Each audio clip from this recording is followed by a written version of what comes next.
অভিশাপ তো দিতে পারবো না, দিতেও চাই না।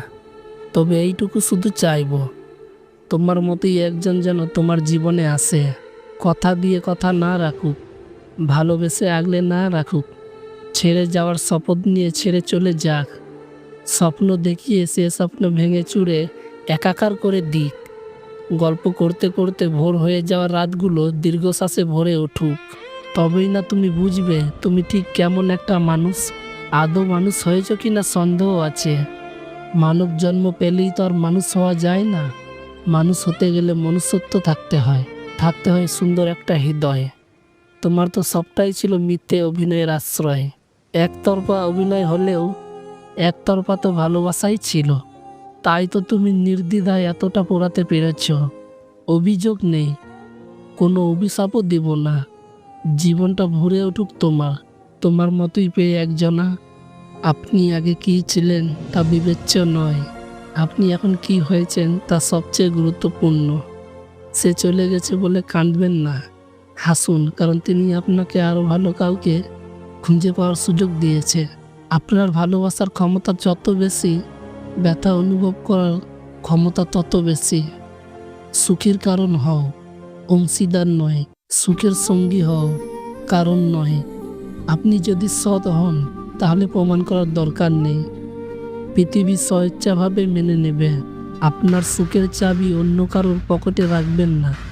সূর্যও একা, তবু অন্ধকার দূর করতে জ্বলে। নিজেকে পরিবর্তন করুন, ভালোর জন্য, অন্যের জন্য নয়। আগামীকালের চিন্তা আজকের শান্তি নষ্ট করবে। আপনি হাল ছেড়ে দেওয়ার আগে কেন এতদিন ধরে চেয়েছিলেন তা ভেবে দেখুন। কাউকে ধোঁকা দিয়ে ভেবো না যে সে কতটা বোকা। ভেবে দেখো তার তোমার উপর কতটা বিশ্বাস ছিল। দুঃখের সময়ে ডানায় উড়ে যায়। যারা চেষ্টা করবে তাদের পক্ষে অসম্ভব কিছুই নেই। কারোর মেঘের রংধনু হওয়ার চেষ্টা করুন। যে তোমাকে কষ্ট দেয়নি, কেন তাকে কষ্ট দাও? আপনি একবার ব্যর্থ হওয়ার অর্থ এই নয় যে আপনি সব কিছুতেই ব্যর্থ হবেন। যা হয়েছে তা হয়ে গেছে, যা গেছে তা শেষ হয়ে গেছে। জীবনের একটি শিক্ষা সর্বদাই চলতে থাকে। সময় বলে দেয় মানুষ কী ছিল এবং আপনি কি ভাবতেন। কাউকে নিজের জীবনের চেয়ে বেশি চাওয়া পুরস্কার, কষ্ট আর কান্না ছাড়া আর কিছুই নয়।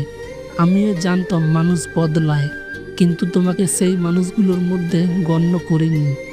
ব্যথায় অভ্যস্ত হয়ে গেলে চোখের পানি নিজে থেকেই বন্ধ হয়ে যায়। আমি তোমার পরিবর্তনের জন্য দুঃখিত না, আমি আমার বিশ্বাসের জন্য লজ্জিত।